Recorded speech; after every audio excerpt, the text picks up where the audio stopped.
Hey everybody, it's Chris Becker representing TK Products, Surecrete, and Concrete Coatings Inc. We're all part of the Phoenix Group, and today we're going to show you a really cool way to dress up some natural grade concrete. This is a courtyard that was recently poured. We've got natural grade concrete with a broom finish, and it's saw cut into basically a 5x5 pattern. So very nice, but we want to amp it up a little bit. But guess what? We're not going to use colors. We're not going to use stencils. We're not going to use any overlay materials. We're just going to use two different types of sealer. And what we're going to get at the end is going to be a really cool checkerboard pattern.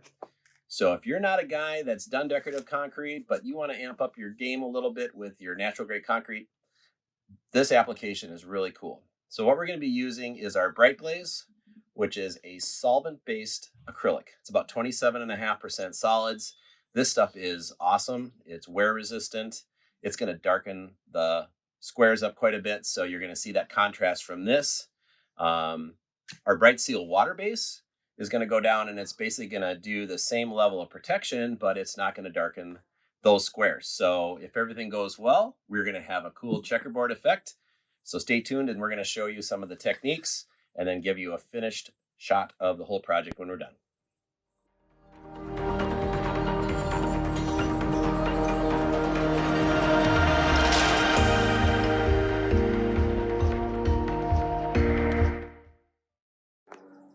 All right, so we're going to get started first with the water-based material. The reason we're going to use this first is it will dry a lot faster, and it'll make hopping around and getting the darker squares done a lot easier because it'll be dry by the time we get to that stage.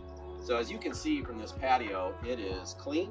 The homeowner's done a great job of keeping this nice and clean while it's been curing, and it's dry. So anytime you're going to do a project like this, you don't want to see any moisture. You don't want to see any moisture in the joints.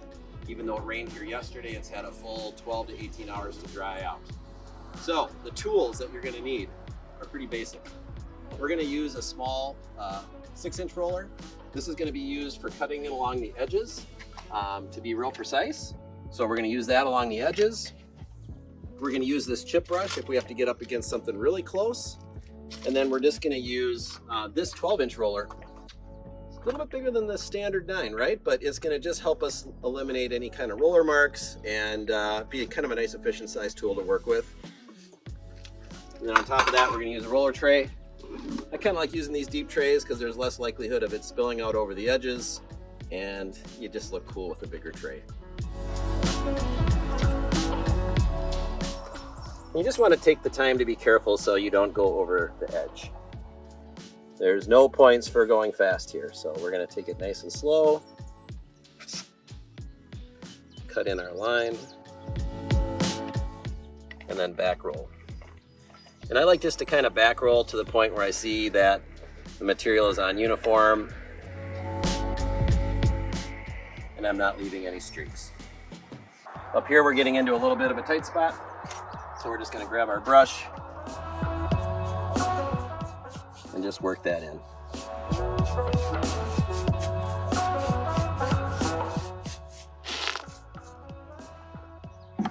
Okay, so one more time, just a quick little back roll. This just ensures that you've got a consistent amount of material down. And even though you see the slab is darkened up a little bit, as this dries, it's going to lighten right back up. The conditions during this job were a perfect day, 80 and sunny with light breezes. So this water-based material will be dry to walk on within a very short time, typically about 30 to 45 minutes.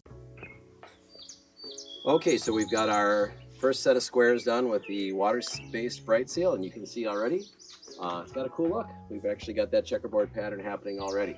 So now with this coat, with the Bright Glaze solvent-based, it's really going to pop and make the concrete quite a bit darker. So what I've done, I've cleaned out my tray, I've put in my Bright Glaze, and then I've reloaded my rollers with brand new ones. Do not attempt to try to clean those rollers out and reuse them. You'll end up having a big problem. So big roller, small roller, and brush are all clean and ready to go. So we're going to show you how we're going to cut in on this one and give you an idea of how this solvent is going to really darken up the concrete. And then we'll go back to our wonderful time lapse.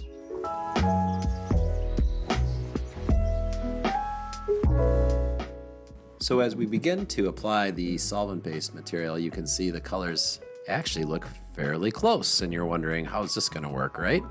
Well, the good news is that since the water-based sealer is still curing, it will take at least several hours before it lightens back up to sort of the original color of the concrete. So during this process, you're just seeing the care and the steps taken to make sure each square is done uniformly, cutting in nice edges, cleaning debris, just making sure that everything can be done to ensure that the quality of this job is awesome. Typically, sealing concrete isn't something that people take a lot of time and attention to detail on, but for a project like this where the customer is expecting an awesome finished result, it's well worth all the effort. So keep sealing and enjoy products from the Phoenix Group and TK Products.